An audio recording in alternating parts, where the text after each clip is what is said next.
डोडरा कवार से मुख्यमंत्री सुखविंदर सिंह सुक्खू ने किया प्रचार अभियान शुरू। सीएम ने बीजेपी पर जमकर साधा निशाना, कहा बीजेपी ने धनबल से सत्ता को हथियाने का किया प्रयास।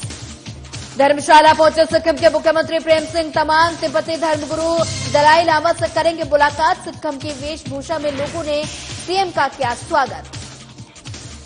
शिमला में बागवानी मंत्री जगत सिंह नेगी ने विधानसभा अध्यक्ष को दी याचिका, निर्दलीय विधायकों को लेकर दी याचिका। शिमला में कांग्रेस और बीजेपी में आरोप प्रत्यारोप का दौर शुरू। बीजेपी पूर्व मंत्री सुरेश भारद्वाज ने कांग्रेस पर साधा निशाना। धर्मशाला में कांग्रेस कार्यकारी अध्यक्ष विजयेंद्र कर्ण ने दिया बयान, सुधीर शर्मा को लिया आड़े हाथों, कहा सुधीर शर्मा कर रहे आदर्श आचार संहिता का उल्लंघन।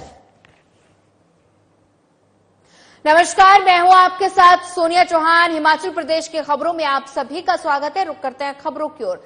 बता दें कि खबर शिमला से है, जहां दूर दराज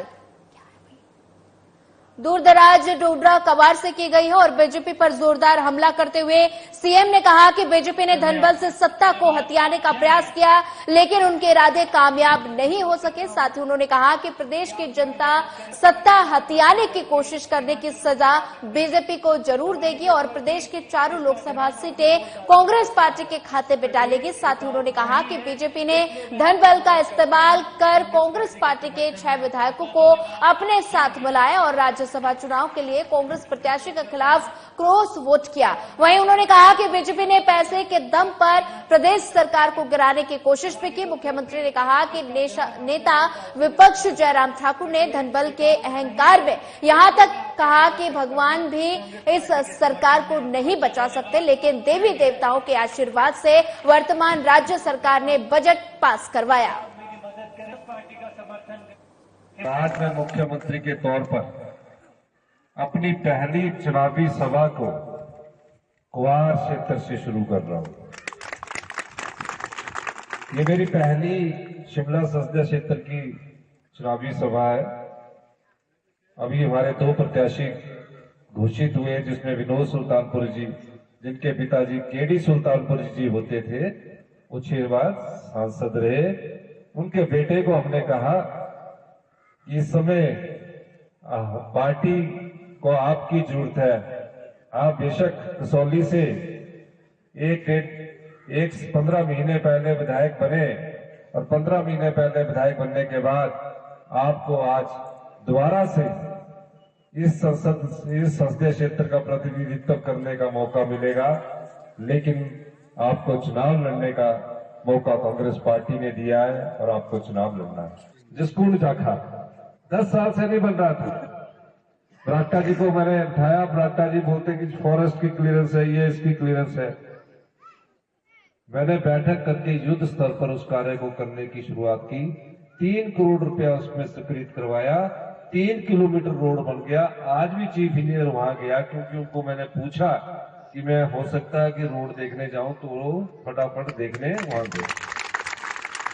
और आज आपको मैं कहना चाहता हूं कि ये जाखा तक रोड इसी सेशन में पहुंच जाएगा और 1 साल के भीतर हम कोशिश पूरी करेंगे कि जाखा बरागटा जी वहां एक गाड़ी को झंडी दिखाएं।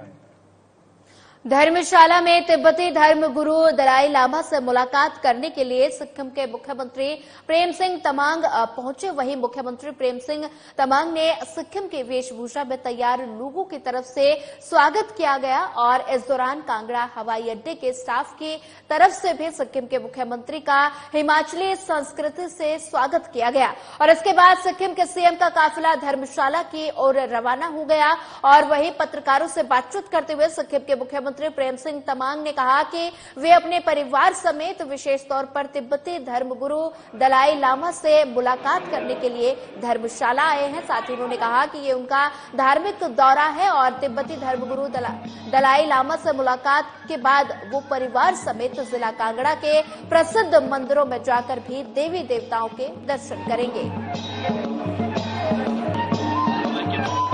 मेरा ये धार्मिक विजिट है। मैं मंदिर और मैं हिज होलीनेस का दर्शन के लिए आया हाँ, जरूर जरूर। पर प्रत्येक साल हम हिज होलीनेस को निमंत्रण करूँगा, क्योंकि हमारा 2023 में भी उनका आशीर्वाद हम लोग ने मिला पूरा, और वहाँ पर बहुत सारे वेल विशर्स हैं अनुयायी हैं।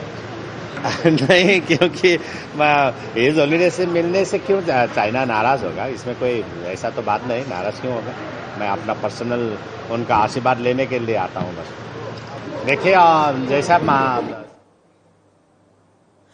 शिमला में निर्दलीय विधायकों के इस्तीफे स्वीकार न होने पर जहां मामला हाईकोर्ट में विचाराधीन है, वहीं दूसरी तरफ सरकार के मंत्री जगत सिंह नेगी ने विधानसभा अध्यक्ष को एक याचिका दी है और कहा कि निर्दलीय विधायकों ने इस्तीफा स्वीकार होने से पहले ही बीजेपी ज्वाइन कर ली थी। ऐसे में ये मामला दल बदल कानून के दायरे में आता है और इसलिए विधानसभा अध्यक्ष इनकी सदस्यता को रद्द करें। वही विधायक हरीश जनार्था ने भी मामले में शामिल कर पक्ष सुनने के लिए एक अलग याचिका हाईकोर्ट में दी है। वही पत्रकार वार्ता कर बागवानी और राजस्व मंत्री जगत सिंह नेगी ने कहा कि बीजेपी ने षड्यंत्र के तहत प्रदेश की चुनी हुई सरकार को गिराने का प्रयास किया था, जिसमें उसे कामयाबी नहीं मिली। और साथ ही जगत सिंह नेगी ने बीजेपी पर तीखा जुबानी हमला बोलते हुए कहा कि मंडी से बीजेपी प्रत्याशी मूर्खों की तरह बयान दे रहे हैं और विपक्ष के नेता जयराम ठाकुर भी मजबूरी में साथ साथ चल रहे हैं।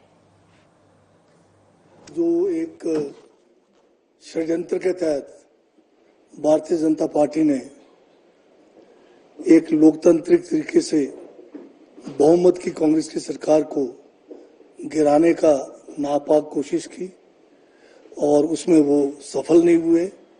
आप सभी जानते हैं कि इसमें भारी धन का प्रयोग किया गया, लोभ और लालच और फिर ईडी और सीबीआई का डर दिखाकर कुछ जो है विधायकों को जो है वो सफल नहीं हुए, पर निष्कासित करने में सफल हुए। नेता मंत्री महोदय नेगी जी ने कहा है कि इन 3 निर्दलीय विधायक के अगेंस्ट जो प्रोसीडिंग चल रही है हाई कोर्ट में, तो उसके मुताबिक हमने जब ये प्रोसीडिंग का कल इसका हाई कोर्ट से डे टू डे हियरिंग चल रही है और उसका कल जब उसका निष्कर्ष हाई कोर्ट से आया कि ये तीनों निर्दलीय विधायक इसको क्वैश करने के लिए इन्होंने ये डाली और जल्दी से जल्दी उनकी एक्सेप्टेंस स्पीकर को निर्देश दिए जाए कि उनकी रेजिग्नेशन एक्सेप्ट किए जाए। तो पर लेकिन उसमें एक कड़ी जो बीच में थी जिसमें शिमला संसदीय क्षेत्र में सांसद निधि के खर्च को लेकर कांग्रेस और बीजेपी में लगातार आरोप प्रत्यारोप का दौर जारी है। वहीं पूर्व बीजेपी सरकार में मंत्री सुरेश भारद्वाज ने कहा कि शिमला संसदीय क्षेत्र से वर्तमान सांसद सुरेश कश्यप ने रिकॉर्ड तोड़ सांसद निधि खर्च की है और साथ ही उन्होंने कहा कि कांग्रेस के छुट भैये नेता सांसद निधि को लेकर सवाल खड़ा कर रहे हैं। और साथ ही बता दें, उन्होंने आगे कहा कांग्रेस पार्टी केवल मात्र दुष्प्रचार में विश्वास रखती है, केवल मात्र वर्तमान सांसद की छवि खराब करने का प्रयास कर रही है। साथ ही उन्होंने कहा कि कांग्रेस पार्टी के नेताओं से पूछना चाहते हैं कि 6 बार के पूर्व सांसद केडी सुल्तानपुरी ने अपनी सांसद निधि को कहां-कहां खर्च किया और उनका पूर्व वितरण इनको जनता के समक्ष रखना चाहिए।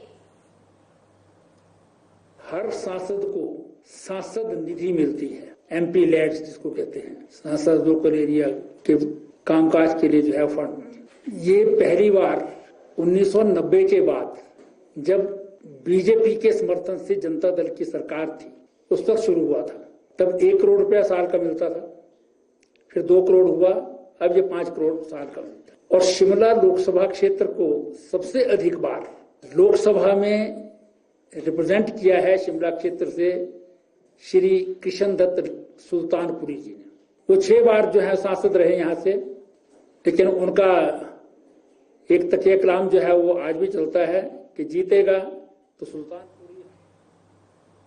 चलिए बढ़ते हैं अगली खबर की ओर। सोलन में भारतीय जनता पार्टी के प्रदेश अध्यक्ष राजीव बिंदल ने पत्रकार वार्ता के दौरान कहा कि इंडी गठबंधन नहीं चाहते कि देश में फिर से सरकार बने और मजबूत प्रधानमंत्री बने। कांग्रेस पार्टी का लक्ष्य है कि कई पार्टियों के कुछ सांसदों को एकत्रित करके अस्थिर सरकार बनाना, कमजोर प्रधानमंत्री बनाना, फिर 6 महीने और 1 साल में उसे हटाना और दूसरा बनाना। कांग्रेस पार्टी ने यही कार्य पहले किया, जिसके कारण देश को अस्थिरता के दौर से गुजरना पड़ा। देश को अस्थिर सरकार और कमजोर प्रधानमंत्री देना चाहती है और ये इनका ट्रैक रिकॉर्ड है। एक समय में माननीय श्री डोडेगौड़ा देवगौड़ा जी को देश का प्रधानमंत्री बना करके 6 महीने के अंदर उनको गिराया। कांग्रेस सरकार से भागे सुधीर शर्मा के बीजेपी में शामिल होने के कारण गरमाई राजनीति से बीजेपी और कांग्रेस नेताओं के एक दूसरे पर तीखे हमले जारी हैं। अब धर्मशाला से पूर्व कांग्रेस के कांगड़ा चंबा कार्यकारी अध्यक्ष विजय इंद्र कर्ण ने सुधीर शर्मा को आड़े हाथों ले लिया और विजय इंद्र कर्ण ने सुधीर शर्मा पर आदर्श आचार संहिता का उल्लंघन करने का आरोप लगाया है और एडीसी के माध्यम से एक शिकायत पर मुख्य चुनाव आयुक्त को भेजा है। हमारे भाजपा के प्रत्याशी हैं, उनको केंद्र सरकार द्वारा जो सुरक्षा प्रदान की गई है उसको वापस लेने के लिए हमने यहाँ पे चीफ इलेक्शन कमिश्नर को रिक्वेस्ट करी है, क्योंकि हिमाचल एक शांति प्रिय स्टेट है और यहाँ पे ऐसा कोई थ्रेट परसेप्शन उनको है नहीं और अपने ही लोगों के बीच में जाने से उनको क्या डर लग रहा है, मुझे तो ये बात समझ नहीं आ रही। राजधानी शिमला के गेयटी थिएटर में 4 दिवसीय चित्रकला प्रदर्शनी का आगाज हुआ। इस प्रदर्शनी में बिशप कॉटन स्कूल के बता दें कि कला अध्यापक डैनी बी सिंह और उनकी पत्नी सोमिता डी सिंह और उनकी बेटी रचेल सिंह की पेंटिंग लगी है और साथ ही बता दें इस प्रदर्शनी का शुभारंभ बिशप कॉटन स्कूल के निदेशक साइमन विल ने किया और वहीं डैनी बी सिंह ने बताया कि ये प्रदर्शनी एक समूह प्रदर्शनी है, इसमें मेरी बेटी और पत्नी की भी पेंटिंग लगी है। साथ ही उन्होंने बताया कि ये प्रदर्शनी 28 अप्रैल तक चलेगी। इसका जो इनॉग्रेशन किया था वो हमारे स्कूल के डायरेक्टर जो हैं बिशप कॉटन स्कूल के डायरेक्टर साइमन व्हील सर ने करा और इसका मेन मोटिव ये था कि हम एज अ फैमिली अपने आप को यहाँ पे प्रदर्शित करने आए हैं और हमने एक ग्रुप बनाया है जिसका नाम है ब्रश स्ट्रोक क्लैन। क्लैन का मतलब होता है आर्टिस्टिक फैमिली, तो ये एक हेरिडिटी सा हमें मिला है। फिलहाल इस बुलेटिन में इतना है। ज्यादा खबरों के लिए बनी रहिए हमारे साथ। नमस्कार।